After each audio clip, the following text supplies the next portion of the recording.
Hello, readers and writers. I'm MJ, and today we're going to be talking about autistic nonfiction books.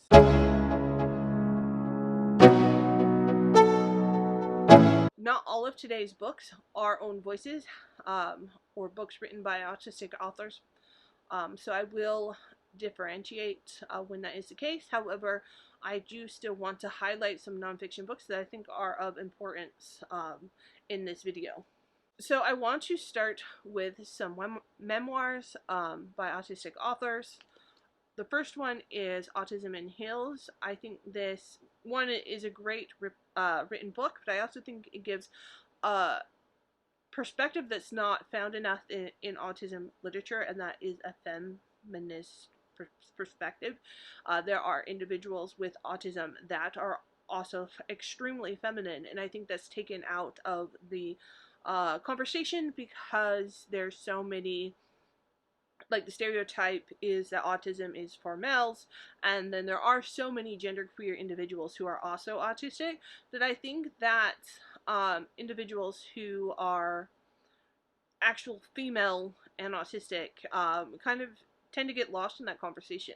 It's actually the reason why I purposely made my first book in between a female character that is cis, is because I do believe that that's an underrepresented I do believe that's underrepresented in literature for autistic characters. But Autism in Heels is a great read. I highly recommend it, and the author, from what I've seen on social media, amazing, and a great autism advocate. The next book I want to recommend is Mozart and the Well. I believe this was turned into a movie, but I haven't watched it, and this is an autism love story in a way that I truly appreciate, because it is a love story done the autistic way, which is not the neurotypical way. And so I learned a lot from these characters and how they learned to live and interact with each other. And I appreciate that this was not only published, but that actually became as popular as it is. So if you haven't read Mozart and the Well, I would highly recommend you check it out. Uncomfortable Labels: My Life as a Gay Trans Autistic Woman is about a trans woman who is autistic that lives in the UK, and it is a memoir from her perspective. It does, of course, talk about the United Kingdom's health services and how to interact with that as a trans woman. Also deals a lot with being trans and autistic. I really enjoyed this read. It was very relatable to me in a lot of ways. It's a short, informative read, and if you haven't picked it up, again, I would recommend that you do so. One of the most popular memoirs is The Reason I Jump. And the full title of this book is The Reason I Jump: The Inner Voice of a 13-Year-Old Boy with Autism. And I think the last part of this title gets lost a lot when talking about this book. Again, autism is stereotyped to be only young male individuals, and so The Reason I Jump definitely goes to that stereotype. I do think this book is extremely valid. I think it also is extremely problematic in the sense of how this book is used to as the primary conversation on autism. I don't think the book itself is invalid. I think that how it's used in the conversation on autism is invalid, because no other viewpoint would you take a 13-year-old as the primary focus of this is the end all be all of autism. And yet, in autism, that is the case. So The Reason I'm Jump is like, oh, this is all we need to know about autism. But it's written by a 13-year-old. Nobody has their life figured out when they're 13. So I think this book is extremely valid. I think it should be read, but I think you should keep it in context when you read it, that this is written by a 13-year-old. And I know, major overemphasizing it, but it's definitely a pet peeve of mine that a 13-year-old boy is used to represent myself as a 40-year-old non-binary person. Okay, before I say the title of this next book, I do want to preface that Asperger's syndrome is no longer a term that is included in DSM and is typically not used by autistic individuals. One, it kind of separates individuals based upon how neurotypicals view us, as opposed to understanding that autism spectrum is less as a spectrum and more as a functioning level that can vary based day upon day and the situation that you're in.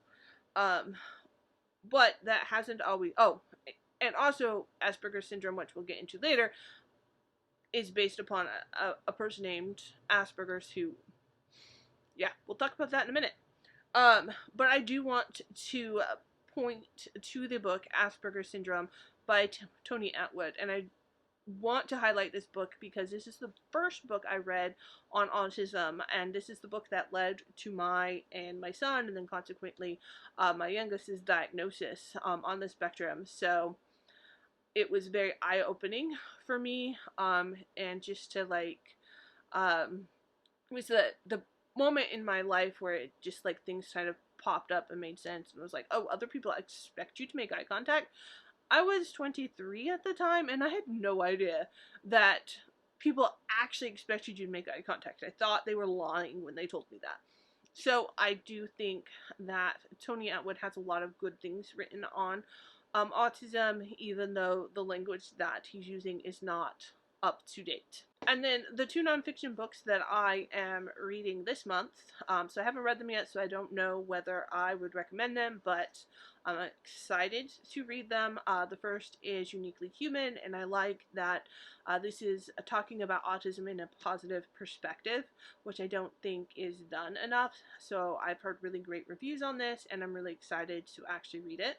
And the next book is Spectrum Woman, which is a collection of articles written by different individuals, different women on the spectrum or connected to autism spectrum, and I am interested to see what I think of that. There are two other collections I wanted to include that are not specifically on autism but include autistic voices. And the first is Non-Binary Lives. This book has mixed reviews, but I do think it's interesting to see the different perspectives, and it does include an autistic perspective in the book. It only includes one, which I don't think is enough, but at least it is included. And the next is Disability Visibility, and I would recommend this book overall because it talks about disability across the spectrum. The disability representation is probably one of the most varied representations there is, because you have mental health disability, you have developmental disability, you have physical disability. It is the one representation that you can come at any point in your life. Anyone can become physically disabled unexpectedly. And so I think it's a very important read for all of the disability representation, but autism is also included in this book. Now, there are two books that I want to highlight that are not written by autistic authors, and I think it's important to note that they're not written by autistic authors. The first is Neurotribes, and I absolutely love this book. It is a chunker, but I think it brings a really great conversation to autism. It's one that I definitely would like to read again, and I may actually put the audiobook on this month. Because I have it in audiobook also, but it's one that definitely brings a lot of community to autism, which I think is missing in a lot of the conversation. But the author is not autistic. He is a science writer, and he openly expresses that, which I appreciate. The other book is Asperger's Children, The Origins of Autism. I want to talk about the problematic aspects of this novel first. The author is obviously not autistic, and in the last chapters of this book, this not only becomes apparent, it becomes extremely problematic, because the way the author talks about autism is gross. It's horrible, and it's demeaning. And I want to point that out because I think it's extremely important going into it, whether you're autistic or not, that you know that this last chapter, in my opinion, is completely unacceptable to be in this book. So why am I recommending it? Because there's not a lot of history books on autism, and this book focuses on specifically Hans Asperger's, who is a major feature in the autistic story.